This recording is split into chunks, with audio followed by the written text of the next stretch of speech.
ሄዶ ምንድን ያለ የእስራኤል ልጆች ሆይ እናንተም ስሙኝ እናንተንም እግዚአብሔር ይስማችሁ ነው። የሚሰማ ሰው ሰሚ ያገኛል።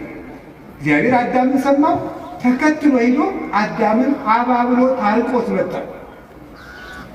አዳም በላ፣ ራሱ ኮበለለ። እግዚአብሔር ያለበት ዛፍ ድረስ ተከትሎ መጥቶ ታረቀ።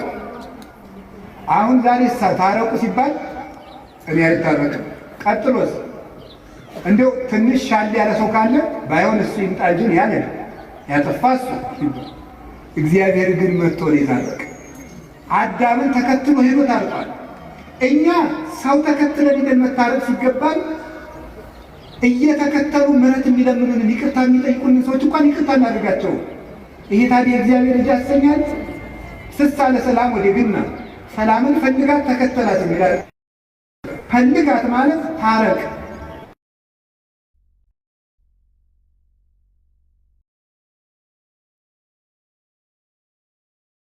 አንተ ለምነህ ታረቅ። ሰውየው መምጣት ያቅተው ትዕቢት ነው እንደሚያደርገን። ውስጣችን ያለው ራስ ወዳድነት ነው እንዳንታረቅ የሚያደርገን።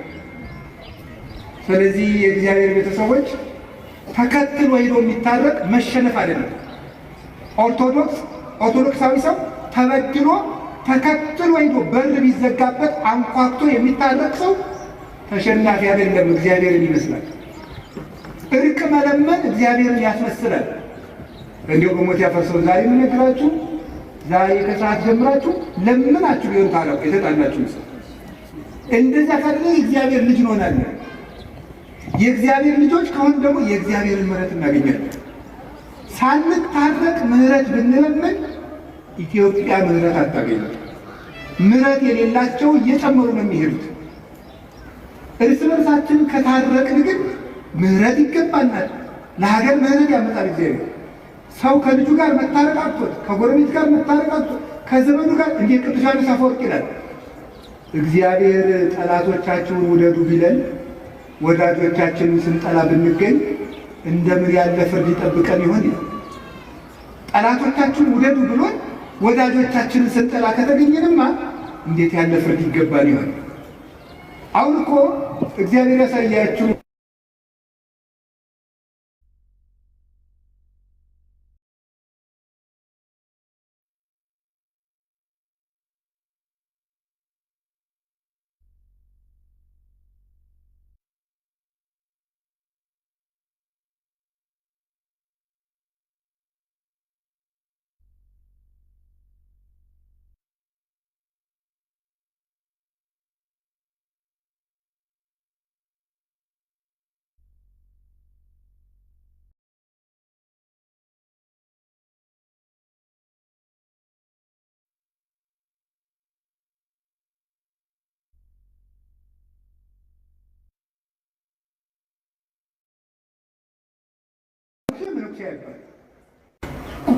የይቅርታ ምልክት ነው። ምክንያቱ ይሄ ዕለት በዕለተ ዓርብ ክርስቶስ የደፋው የሸዋ አክሊል ነው። ክርስቶስ የሸዋ አክሊል ደፍቶ ይቅር ሲል ሲያነዋል፣ ሲጣላ ነዋል። ይቅር ሲል ነዋል። ክርስትና ይቅርታ ነው። መስቀል የያዝነው ለምንድን ነው? እንዋጋበት ይመስላችኋል? ይቅር ልንልበት ነው። አንገታችን ላይ ማተብ ያሰርነው ይቅር ልንልበት ነው። ያለ ይቅርታ በፍጹም የእግዚአብሔርን ፊት ማየት አይቻልም። ዳዊት ቅዱስ ዳዊት ርትዕሰ ትሬዮ ገጹ ወርትዕሰ ትሬዮ ገጹ፣ ቅን ሕሊና የእግዚአብሔርን ፊት ታያለች አለ። እንደሱ ያለ ፊት ማለት ነው። ጠላቱ እያሳደደው ይቅር የሚል ዳዊት። የአምላክ ልብ የተባለ እኮ እንደ አምላኩ ይቅር ባይ ስለሆነ እና እግዚአብሔር አዳምን ተከትሎ ታረቀው። ኋላ ደግሞ በጣም በሚያስደንቅ ሁኔታ እግዚአብሔር ቀድሞ ነገር አደረገለት።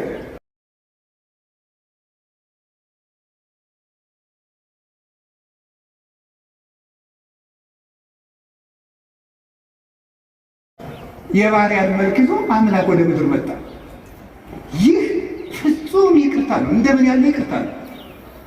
በእግዚአብሔር መንግሥት ላይ በተነሳ በጠላቱ ለአዳም የእሱን መልክ ይዞ መምጣት ፍጹም የሆነ ምሕረት ነው እግዚአብሔር ለሰው ልጆች ያደረገው።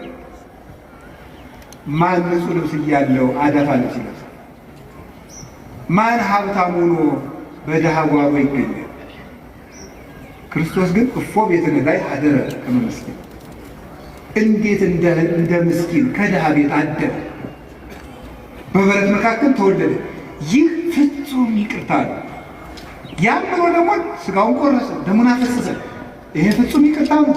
በምስማር ለሚመቱት እጆች ይቅርታ አደረገ። ይሄ ፍጹም ይቅርታ ነው።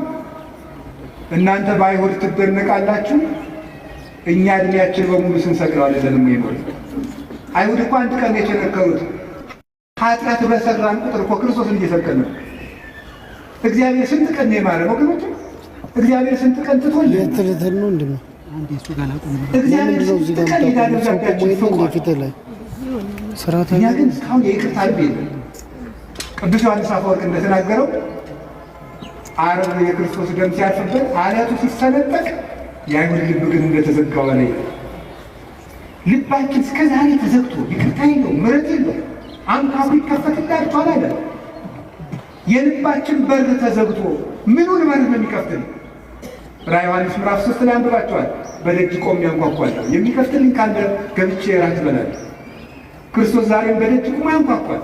የተዘጋ ልብ ነው ያለው። ወንድሞቼና እህቶችን ይቅር ባዮች ነው። ያን ጊዜ እግዚአብሔር ይቅር ይለናል። ብፁዓን ማህሪያን እስመ እሙንቱ እስመ ሎሙ ይምህርዎሙ የሚራሩ ሙላን ክቡራን ናቸው፣ ለእነሱም ፍቱር ርቱ ሥላሴ ይራሩላቸው ብሎ ነግሮናል። ምሕረት የእግዚአብሔር ልጅ ምልክት ነው፣ የመሆን ምልክት ነው። የተጣላ ማስታረቅ እግዚአብሔር ልጅ ነው። ባልና ሚስትን ፈልጋችሁ አስታርቁ። አሁን እግዚአብሔር ቤተክርስቲያኒቱን የሚመታት ትዳርን በመምታት ባልና ሚስትን ፈልጋችሁ ጭራችሁ አስታርቁ። እውነቴን ነው። ፈልጋችሁ ነው። በዚህ ዘመን አይጉሩ ጉርብትናም ቀረ፣ ከተማ ይሄን ሲያበላሽው አይቀርም። ያው ማለት እቺ እንትን ስላለች ማለት ነው። ግብ የሚባል ነገር ስለመጣ ምንም የለም። አሁን ድሮ ገጠር ስናድግ ምንድን ነው መሰላችሁ የሆነ ጭቃ ስናቦካ ምናምን ልጅ ነን የሆነ ጎረቤት ካገኘን የመቅጣት መብት አለው። አባቴ አይደለም ግን በደንብ አድርጎ ይገርፈኛል። ዋስጥራ ብሎ ነው የሚገርፈኝ። ሄጄ ደግሞ ይቆጡልኛል ብዬ ለእናት አባቴ ገሌ እኮ ደብድቦ ሲባል ደግ አለ ደሳይ እኔ ይጨምሩልናል እንዲሁም ማለት ያ ነው ኢትዮጵያዊነትን ያቆዩ ማለት። አሁን የጎረቤትን ልጅ መቆንጠጥ ይቻላል? ኦሮ ግን ነፍስ ይኖራቸዋል። በጣም ከባድ እና ባልና ሚስትን አስታርቁ። የባልና ሚስት ጠብ ከሀገር ጠብ ይበልጣል። ለምን?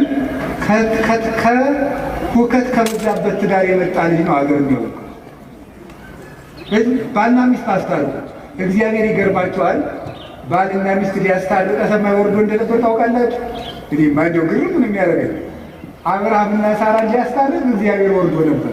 እንዲሁ ሽማግሌ ቢልክላቸውስ ወርዶ እግዚአብሔር ከሰማይ አብርሃምና ሳራ ተጣልተው እናታችን ሳራ መካን ሆና በኋላ አንድ ቀን ከገረዲቱ ውለድ ብላው ከአጋር ወልዶ እንደገና ደግሞ አጋር ደግሞ በሳራ መኩራት ጀምራ ከዚያ በኋላ ደግሞ ሳራን እግዚአብሔር ጎብኝቷት ይስሐቅን ወልዳ ደግሞ ሳራ ደግሞ እንደገና ደግሞ ትንሽ ትዕቢት ነገር ጎብኝቷት ምን አደረገች? የኔ የእመቤቲቱ ልጅ ከባሪያ ልጅ ጋር አይጫወትም ብላ ጠብ። እንግዲህ ብዙ እንግዲህ ትዳር ጠብ የሚመጣው በሰራተኛ ነው። እኔ ካሁን ቀደም አስተምሬ ያውቃለሁ። ባልና ሚስት አንድ ቤት እየኖራችሁ በሰራተኛይቱ ምክንያት ጠብ ከመጣ ከሚስቶቻችሁ ጎን ቁሙ። ገብቷችኋል አይደለም? አዎ ከባድ ነው። ሴቶቹ ልቡናቸው ቅን ነው፣ ግን ሰውን የሚወዳቸውን ሰው ፈተና ያቀርቡለታል ይባላል አሉ ነው። ያቀርቡለታል ማለት ለምሳሌ ለሰራተኛይቱ አነስ ያለ ራት ትሰጣታለች ከሱ ፊት አንቺ ጨምሪያት እንጂ ካለ ነው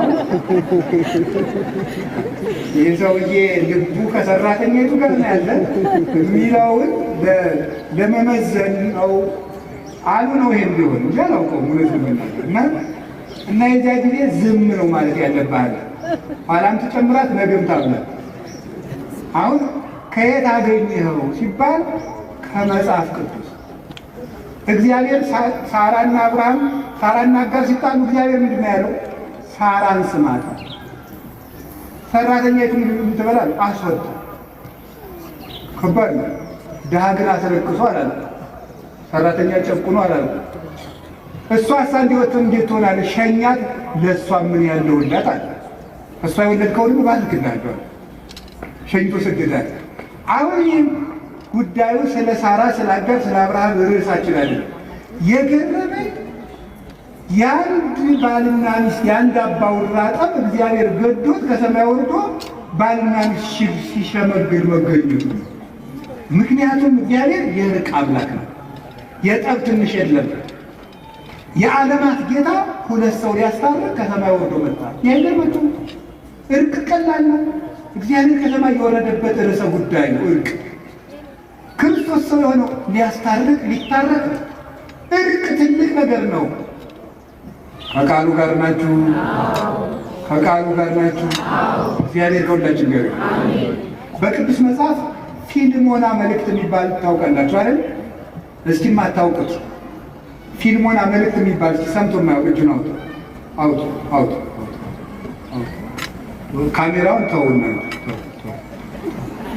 ተው አቤታችን ይከላል። እግዚኦ እግዚኦ እግዚኦ እግዚኦ መች አላችሁ ማለት እንዲሁ እውነቴን እኮ እንዲሁ ነው አይደል? እስኪ ጥያቄ እንጠይቃችሁ፣ ሌላ ጥያቄ እንጠይቃችሁ። ሊዮናርዶ ዳቪንቺን የሚያውቅሽ አውጡ። ሊዮናርዶ ዳቪንቺን የሚያውቅ ሞናሊዛ የሳላት ማለት ወይ በሁለቱም እንዲያናችሁ እንዴ? አውጡ እንጂ አውጡ። ሞናሊዛ ይሄ ለዚህ ላይ ይባርካል። አሁን ሊዮናርዶ ዳቪንቺን እያወቃችሁ የአምላካችሁን መጽሐፍ አታውቁም? ነውር አይደለም? ነውር ነው። ታው በሞት የምታዋወቅ ከእግዚአብሔር ጋር የእግዚአብሔርን መጽሐፍ እንዴት ነው የማታነው? አሁን እኔን እንደ ሐኪም ቁጠሩ። ግድ የለም ቄስ ሐኪም ነው። አይዟችሁ ስለ ራሱ እያወራሉ እንዳይመስላል። የለም እኔ ያልኩኝ አሁን ቄስ ሐኪም ነው የሚለውን ብቻ ነው። በቃ ዝም አባገር የሚበለውን ፐርሶናሊቲ ተውትና ዝም ብሎ ሰው ቄስ አርጉኝና ሐኪም ነው። አሁን መድኃኒት እያዘዝኩላችሁ ነው። በቀን አንዳንድ ክኒን ዋጡ ቢላችሁ ሐኪሙ ትወጣላችሁ አትወጡ? በቀን አንዳንድ ምዕራፍ መጽሐፍ ቅዱስ ዋጡ። እሺ በምን? እሺ በሽተኛው ለሐኪሙ ሄዶ አሞኛል ምን ራስ እንደገና 70% የበሽተኛው ህመም የሚታወቀው ከታካሚው ሂስትሪ ነው ይላሉ ሐኪሞች። እሱ ከሚያቀርበው ኢንፎርሜሽን በዚያ ካልተግባባ በሽታው አይገኝም። አሁን የገጠር ሰው ብዙ ጊዜ ሊታከም ሄዶ ባለመግባባቱ በሽታ አይገኝም። ምን ያደርጋል ሲል ይጎሸምጠኛል። መጎሽመጥ ምን እንደሆነ እንግዲህ አይታወቅም በሐኪሙ ማለት ነው። አንዳንድ ሰው ደግሞ ሄዶ ምን ይላል መሰላችሁ? ምንድን ነው የሚያም ሲባል አንተ ወቀው እንጂ ሐኪም ያውቅ መስሎኝ እንደዚህ ይላል። አያችሁ፣ ከሐኪሙ ጋር ኮሚኒኬሽን ከሌለ መድኃኒቱ አይገኝም። አንዳንድ ሰው ካልተናገርክ እንዴት ትታከማለህ? ንስሐ ግቡ ማለት እሱ እኮ ነው ሕክምና፣ በሽታን መናገር ማለት ነው። ከዛ መድኃኒት ትታዘዝልናል። አሁን አንድ ነገር ንገራችሁ። አንድ ሰው ለሐኪሙ ሄዶ በሽታውን ተናግሮ ይኸውልህ ሰማችሁ፣ በሽታውን ተናግሮ ሲጨርስ ጨጓራ መሆኑ ታወቀ። ለምሳሌ ጨጓራ ማለት ጋስትራይት ነው። እሱ ማለት በምናምን ባክቴሪያ አድርጎ በምን ተነግሮ ሙከስ መንግሬን ሲላት ምን እንደዚህ ብሎ የሚመጣ ነገር ነው። እነዚህ ደግሞ ነገሮች ከእንትን ጋር ኮኔክት አድርገው ብሎ ያው ስለማላውቅ ብሎ ሌክቸር ቢሰጠውና በቤት ግን ቢለው ሰውዬው ይድናል አይደለም? አይድንም። የሚድነው መድኃኒት ሲያዝናል። ስለ ጨጓራ በመስማት ጨጓራ መዳን አይቻልም። የጨጓራ መድኃኒት በመውሰድ ለጥንቃቄ ይረዳ ይሆናል። እየሰሙ ብቻ በመሄድ መዳን የለም። ሄዶ ማድረግ ነው። አንድ ምዕራፍ መጽሐፍ ቅዱስ በቀን አዝዤላችኋለሁ። እንግዲህ ያው እግዚአብሔር እዚህ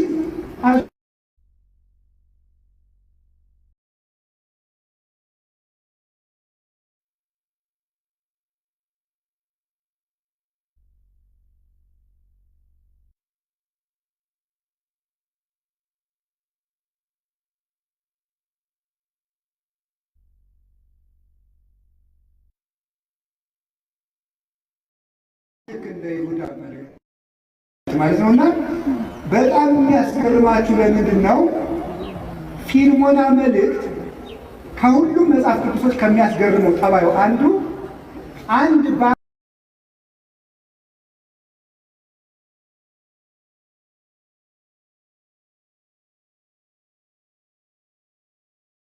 ባለጸጋ አናሲሞስ የሚባል ባሪያ ነበረው። ዛሬ ሰራተኛ ተብሏል። አሁን ይኸው መቼስ እንትን እያላል ቀለም እየተቀባ ነው ሁሉ ነገር። አሁን ሰራተኛ ተብሏል። ከዚያ ደግሞ አይነ ስውር የሚለው ቀርቶ መስማት ማየት የተሳነው ደህና ነው። ይሁን እንግዲህ አሁን ሰራተኛው አናሲሞስ ባለጸጋው ፊልሞና ይባላል። ሁለቱ ተጣልተዋል። በቤተ ክርስቲያን በትውፊት ከብት አጥፍቶ ነው ይላሉ። ለማንኛውም ግን አንድ ባለጸጋና ሰራተኛው ተጣሉ። ቅዱስ ጳውሎስ ይህንን ሰምቶ አናሲሞስን እንዲታረቀው የጻፈው አንድ ደብዳቤ ከመጽሐፍ ቅዱስ አንድ መጽሐፍ ቅዱስ ተብሎ ተቆጥሯል። በጣም ይገርማል። አንድ ባለጸጋንና ሰራተኛውን ለማስታረቅ የተጻፈ ደብዳቤ ከመጽሐፍ ቅዱስ አንዱ ምዕራፍ ነው። ለምንድን ነው እንደዚህ የተደረገ? ሁለት ነገር ነው የምንረዳው ከፊልሞና ምድር። አንደኛው ሰው ክቡር መሆኑን፣ ሁለተኛው እርቅ ትልቅ መሆኑን ነው። እንዴት ሰው ለማስታረቅ የተጻፈ ደብዳቤ መጽሐፍ ቅዱስ ይጠረዛል? ሰው ክቡር ነው። ሎሌም ቢሆን ክቡር ነው። ሰው ሎሌም ቢሆን ሰራተኛም ቢሆን ክቡር ነው። ታረቅ፣ ከሰራተኛ ጋር ካልታረቅ ከዚህ ጋር አትታረቅም ብሎ ጻፈ። ሰራተኛ የበደለ ያጠፋብህ ሀብት ካለ እኔ እከፍልሃለሁ በእኔ ቁጠረው ብሎ ለቅዱስ ጳውሎስ ያስታረቅ፣ ዋስ ሆኖ ማስታረቅ። ስለዚህ ዘመዶቼ እርቅ ትልቅ ነገር ነው። ታረቁ ታረቁ። እርቅን የሚያደርጉ ሰዎች ብፁዓን ናቸው። እስኪ አንድ ጥያቄ ልጠይቃችሁ። አንድ ንጉሥ ፎቶ ይለጠፋል። ፎቶ ተለጥፎ የንጉሱን ፎቶ ስንቀድ የንጉሱ ወታደሮች ቢያዩን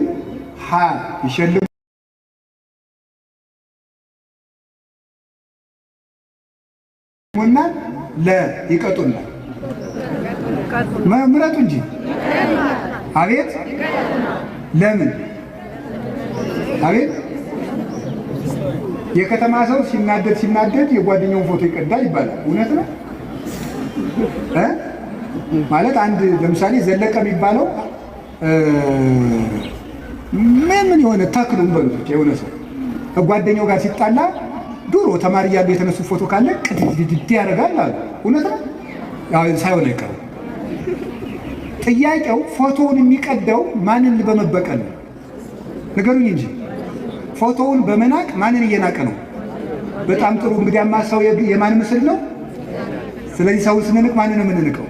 እግዚአብሔር ነው የምንንቀው። ሰውን ጥለህ መጥተህ ሰውን ተጣልተህ አንተ ምናምን አንተ ምናምን አንተ ወዘተርፈ በዘሩ ሰድበው፣ በድህነቱ ሰድበው፣ በመልኩ ሰድበው፣ በድንቁርናው ሰድበው ስትጨርስ እዚህ መጥተህ ደግሞ አባታችን ሆይ በሰማያት የምትኖር በደላችን ይቅር በለን እኛም የበደሉንን ይቅር እንደምንል። ተው እንጂ። አንድ ካህን ሁለት ሰዎችን ለማስታረቅ ተቀምጠው ቢሉ አልታረቅላቸው አሉ። በሉ ለጸሎት እንነሳ አሉ። ለጸሎት ተነሱ። በሉ አባታችን ወይ ነው። አባታችን ወይ ሳይታረቁ ነው እኮ በሰማያት የምትኖር ስምህ ይቀደስ፣ መንግሥትህ ትምጣ፣ ፈቃድ በሰማይ እንደሆነች እንዲሁም በምድር ትሁን። የዕለት እንጀራችንን ስጠን ዛሬ፣ በደላችንን ይቅር በለን እኛም በሕግ አምላክ እዚህ ላይ ያቆመዋሉ።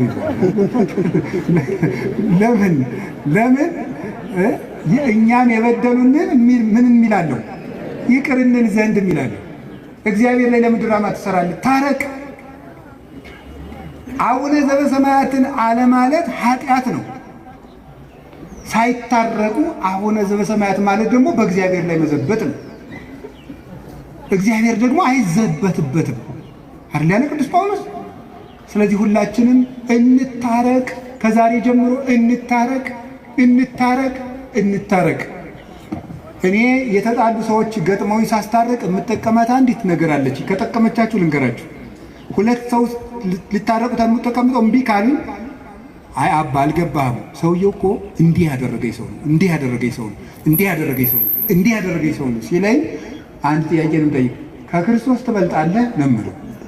አልበልጥም። እንግዲያስ እግዚአብሔር እንዲያ ተደርጎ እንዲያደርጉ ተደርጎ ምን ብሏል? ታርቋል። ብዙ ባልና ሚስት በዚህች ንግግር ታርቀውልኛል። ከክርስቶስ ትበልጫለሽ፣ ከክርስቶስ ትበልጣለህ እላለሁ። አልበልጥም ካልክ ታረቅ፣ አልታረቅም ካልክ እንዲያው ከሆነም ደግሞ እሱ ይምጣ፣ ከሆነም ደግሞ እሷ ትምጣ አይባልም። ሄደህ ታረቅ። ዛሬ ስለ እርቅ ነው የምነግራችሁ። የጻድቁ ቤት የእርቅ ቤት ስለሆነ አባታችን አቡነ ተክለ ሃይማኖት ዓርብ ቀን አይደለ አንድ ሰውዬ መጥቶ የጣዖት አምላኪ ልጅ መጣ። ከዚያ በኋላ ውሃውን ባርከው ወተት አድርገው ጠጣ አሉት። አይ መርዝ ልትሰጡኝ ስለምትችሉ ቅመሱልኛል። ደቀ መዝሙራቸውን ቅመስለታል። እንዲህ አባታችን በጾሙ አለ። ልጄ ከጾምማ ፍቅር አይበልጥም አሉ አቡነ ተክለ ሃይማኖት። ከጾም ፍቅር ይበልጣል። የምግብ አድማ እኮ አይደለም። ጾምማ እንግዲህ አሁን ሰው ውፍረት ለመቀነስ እየጾም አይደለም። እየጾመ ነው። አሁን ሳይበላ ያድራል። ከንቸር ብሎ ነው የሚያድረው። አቋሙን ለማስተካከል ብሎ መከራውን እያየ ማለት የጾምማ ጉዳዩ ፍቅር ነው። ፍቅር ከጾም ይበልጣል። ስለዚህ የእርቅ ቤት ላይ ነው የቆመው። የተክለ ሃይማኖት ልጆች ከሆን እንታረቅ። ዛሬ ጀምራችሁ ሄዳችሁ ታረቁ። ሰው ልካችሁ የተጣላችሁትን ይቅር ባዮች ሁኑ። ቤታችሁን ይቅርታ አስለምዱት። ሕፃናትን ሳይቀር ይቅርታ የመጠየቅ ልምድ በቤታችሁ ገንቡ። ባለትዳሮች ሕፃኑን ልጃችሁን የ5 ዓመቱን ልጅ እናንተ ካጠፋችሁ ይቅርታ ማለት አለባችሁ። ነገ ይሄ ልጅ ይቅርታ ይጠይቃል ማለት ነው። ይቅርታን ያውቃል። ባል ከልጆቹ ፊት ሚስቱን ይቅርታ ብሎ ማሳየት አለበት። ሚስት ከልጆቿ ፊት ይቅርታ፣ ነገ እሱ ባል ሲሆን ሚስቱን ይቅርታ እንዲጠይቅ፣ ነገ እሷ ሚስት ስትሆን ባሏን ይቅርታ እንድትጠይቅ። ይቅርታን ስላልተማርን ነው። አሁን ይሄ ተራራ ልብ ይደት ብለን እንደ ዶሮ አውራ ዶሮ ነው እንደዚህ ኩፍስ የሚለው አውራ ዶሮ ይመስል ልባችንን አሳብጠን ነገ ክርስቶስ ለሚንደው የእግዚአብሔር ልጅ የሚያደርገን እርቅ ነው። አሁንም ስለ እርቅ ትልቅ ነገር ሰውን መንቀፍ፣ በሰው ቂም መያዝ፣ ወንድምን መጸየፍ እግዚአብሔርን ከኛ ይሰውረዋል። ይገርማቸዋል። ሰውን በልብ ራሱ መታዘብ። አንድ መልአክ የሚገለጥለት አንድ ሰው ነበር። በጣም የተጠቀመ የበቃ ቅዱስ ነው። ደግሞ አንድ አስመሳይ ሰው ነበር። ያ ሰው ጽድቅ ያደርጋል። የሚያደርግ ግን ሰው ሲያየው ነው። ወይም ጽድቅ የሚያደርገው ሰው እንዲያየው እና አንድ ቀን ያ መልአክ የሚገለጥለት የበቃው ቅዱስ ያኛው ለሰው ብሎ ጽድቅ የሚያደርገው ሰው ሲመጣ ሲያየው አለ። ምንም አለ። እንደዚህ ነው። እንደዚያ ሲል መልአኩ ከፊቱ ተሰወረ። በኋላ ጸልዮ ሲገለጥለት እግዚአብሔር ለምኖ ሲገለጥለት የተሰወረ ሲና ለምን ባልጀራት ዛሬ ለሰው ብሎ ጽድቅ ቢሰራ ነገ ለእግዚአብሔር ብሎ መሰራት ይጀምራል። ልጅም እንደሚሆን የሚያስበው ኃጢአተኛም እንዳቅም ነው የሚያስበው። ማሳደግ ነው እንጂ መወርወር ምን ያደርጋል ነበር ያለ። ስለዚህ የእግዚአብሔር ቤተሰቦች ሰው ምን እንደሆነ ማን ያውቃል? የሰው ልብ ማን ያውቀዋል? ጥልቅ ነውና ማለት ነቢዩ ኤርምያስ የሰው ልብ የሚያውቀን ሰው ምኑ መሰካራም እንደሆነ በምን ታውቃለህ? ዘመን ጥሎት ይሁን አጥቶ ይሁን በአስተዳደግ ተበድሎ ይሁን አደጋ ደርሶበት ይሁን ጎዳና ላይ የወጣ በምን እንደሆነ በምን ታውቃለህ? አናውቅም። ለማናውቀው ወንጀል እንዴት ፍርድ እንሰጣለን? ምክንያቱም እናውቃለን። እገሌ ለምሰካራም እንደሆነ አናውቅም። ሰው ወዶ ሌላ ይሆናል ብላችሁ እንዘልለት ገሃነምን ባያውቅ ነው ብለን እንላለን። እንታረቅ፣ ሰውንም እናስታርቅ። ቁልቁለት ወርደን አቀበት ወርደን ከዛው ሰውን አታስቀይም። እንዲሁ በሞቴ እረፍት። እኔ ትናንትና አንድ ሰው ነግሮኛል። ሰው ስለነገረኝ ነው፣ እግዚአብሔር የሚያውቀው ሰው ነው የነገረኝ። አንዲት ልጅ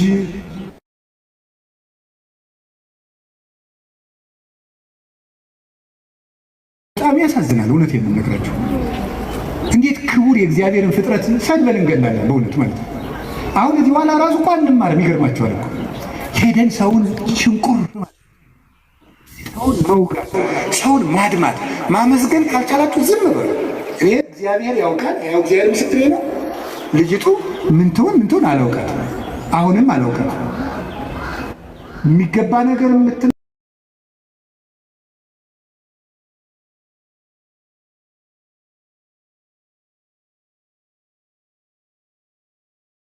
ፈተናው የልጅቱ ሞት አንደኛ ክፉ ቃል ቢነገረን መሞት የለብንም ወገኖች።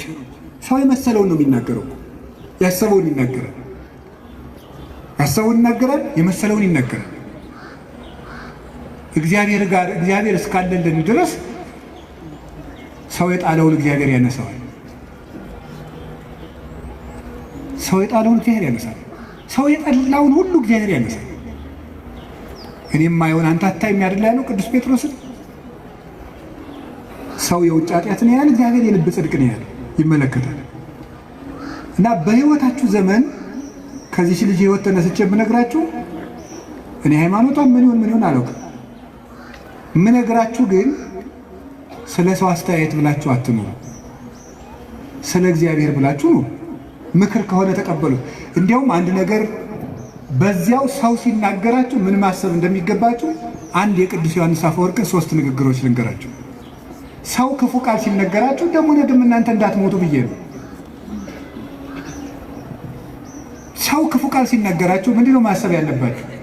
3 ነገር ነው ማሰብ ያለባችሁ። ቅዱስ ዮሐንስ አፈወርቅ ዮሐንስ ወንጌልን ሲተረጉም የተናገረው አንደኛው ያለብህን ስህተት ከሆነ የሚናገረ አትጥላው፣ መስታወት ሆነዋልና ነው። አትጥላው፣ ሂድና አስተካክል። መስታወት አሁን እዚህ ላይ እንደው አንዳንድ ጊዜ እንደው እስቲ ገብስ ቆሎ በልተን በተልባ ወጥ በልተን ጥርሳችን ላይ ልጥፍ ብሎ ገብሱ መስታወት ስናይ እንደው ገብሱ ጥርሳችን ላይ ብታዩት አፈር ያባህንት መስታወት እንደው ብለህ ትሰብሩታላችሁ። አሰብሩትም እንዴ ታነሳላችሁ ጉድፋችሁን ማለት ነው። ክፉ ቃል የሚናገርን ሰው ልክ እንደዚያ መስታወት ነው። በቃ ቀለል አድርገህ እንደዚያ መስታወት ጉድፍህን አንሳ እንጂ ወደ ውስጥ ወስደህ አትጎዳበት፣ አታምሰልስለው፣ ራስህን ይበት። አንዱ እሱ ነው። ሁለተኛ ደግሞ እያለህ የለህም የሚል ከሆነ ደግሞ ስቀተው። ለምሳሌ ላቀድሻል ሰፈር እውቀት እያለህ ደንቆሮ ካለ ሳቅበት። ያለህን ነገር የለህም ብሎ ከሆነ የሚሰድብ ደግሞ ስቃበት ይላል። ምንድን ነው ይላል? ለምሳሌ አንድ ድሃ መጥቶ ይላል ቅዱስ ዮሐንስ አፈወርቅ፣ አንድ ድሃ መጥቶ አንዱን ባለጸጋ አንተ እኮ የዕለት ራት የሌለም ድሃ ነህ ቢለው ሀብቴን አታውቃለህ ብሎት ነው የሚሄደው ወይስ ይናደዳል? አንድ ባለጸጋ ነበሩ፣ ስማቸውን አልጠቅስም እና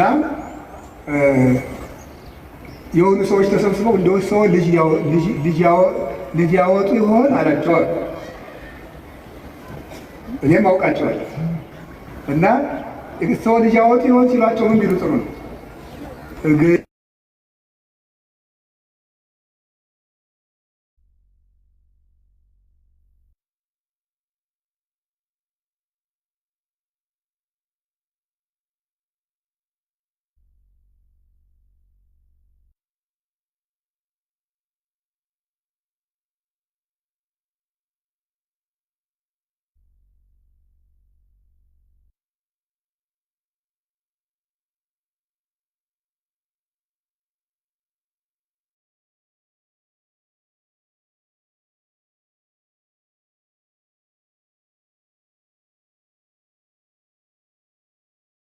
ምክንያቱ ወንድሙን ደንቆሮ ብሎ የሚሰድብ በገሃነም ይፈረድበታል ይላል።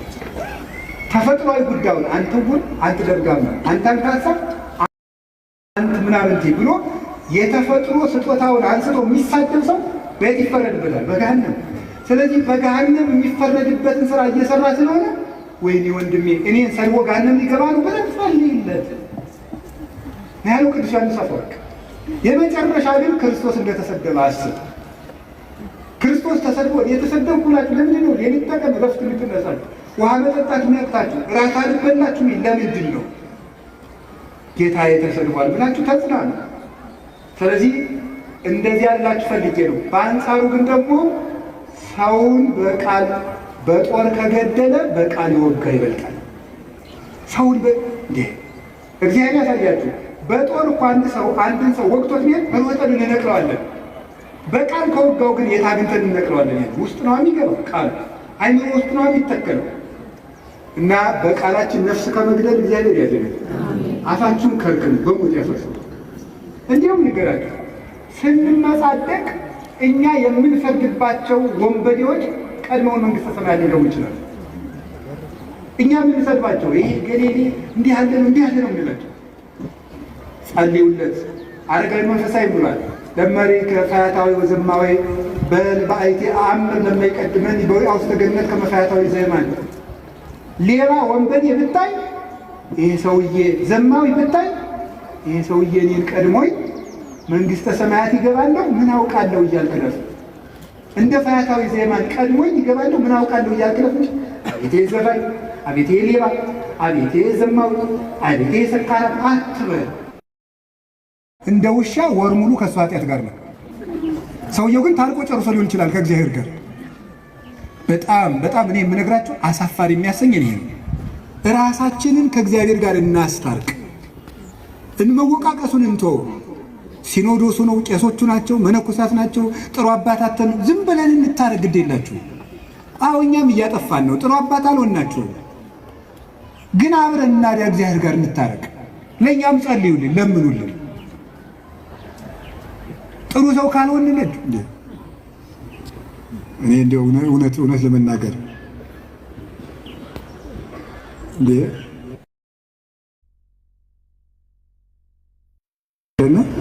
ሲያስቀድሱ ዲያቆኑ ጳውሎስን ትቶ ምን አነበባሉ? ኢዮብን።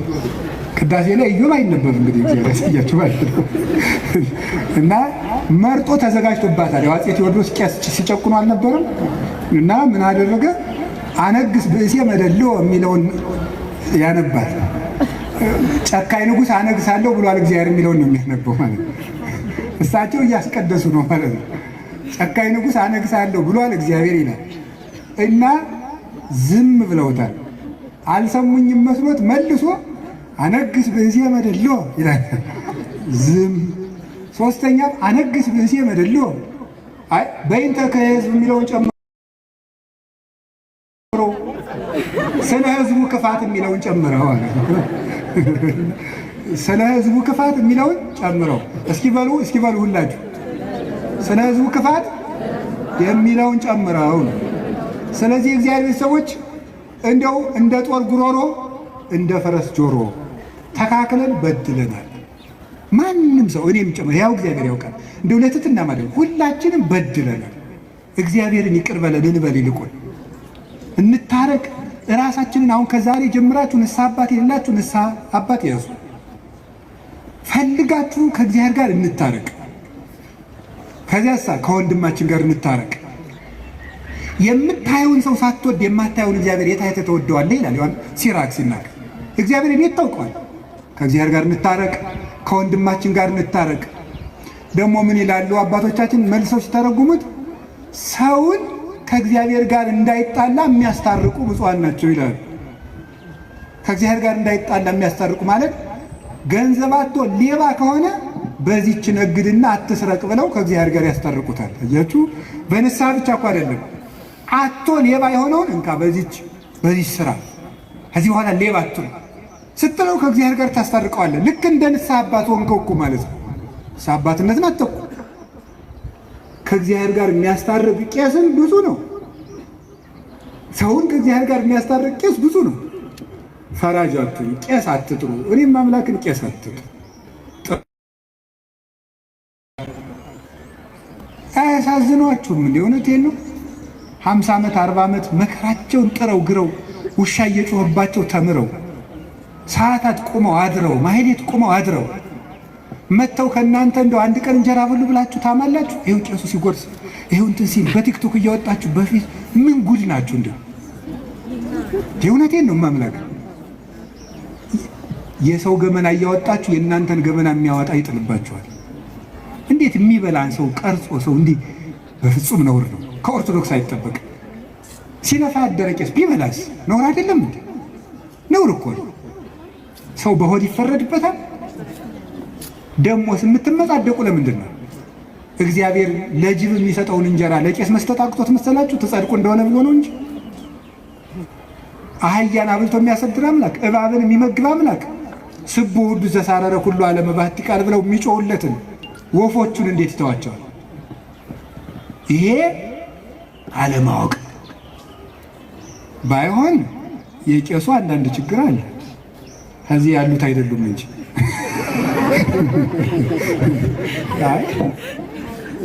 የቄሱ አንዳንድ ችግር በተለይ አሉ ነው። ይህም አሉ አዲስ አበባ ምን ተይዟል አሉ። አይመከረኝ ምንድን ነው ገብረ ሰላም እናብላችሁ ሲባል የምግቡን አይነት ማጣራት ተገቢ አይደለም። አልዘረዝረውም። ይሄን የነገሩኝ አንድ እናት ናቸው። የዛሬ 4 ዓመት አዲሱ ሚካኤል አግኝተው እናንተ ቀዝቃዛ ውሃ የሰጠ መንግስተ ሰማያትን ይወርሳል ብላችሁ ታስተምራላችሁ። አሁን በባለ 50 ቄሶችን ቀዝቃዛ ውሃ ቀድቼ ብጠራቸው ይመጣሉ ያሉኝ ነው። አይገርማችሁ? እነዚህ ይመጣሉ። ስለዚህ አሁን እኔ የምነግራችሁ እና መርጦ ንስሐ ልጅ መያዝ፣ ድሃውን ንስሐ አባት አልሆንም ማለት፣ ሀብታሞችን ቶሎ እያገኙ የድሃውን ስልክ አለማንሳት። እንዲሁ ድንገት ከተፈጠረ ሜቢ ነው። ድንገት ከተፈጠረ እስካሁን አያረጉትም። ድንገት ከተፈጠረ ይችን እናስተካክል፣ እኛም ይችን እናስተካክል፣ እናንተም አትፍረዱ። አብልታችሁ መፍረድ በጣም ከባድ እኮ ነው። አብርታ እያበላችሁ ቪዲዮ ማንሳት ሞኝ ናችሁ። አሁን እኔ መጥቼ ከእናንተ ቤት ስበላ ጉርስ ሳረግ ቪዲዮ ልትቀርጹ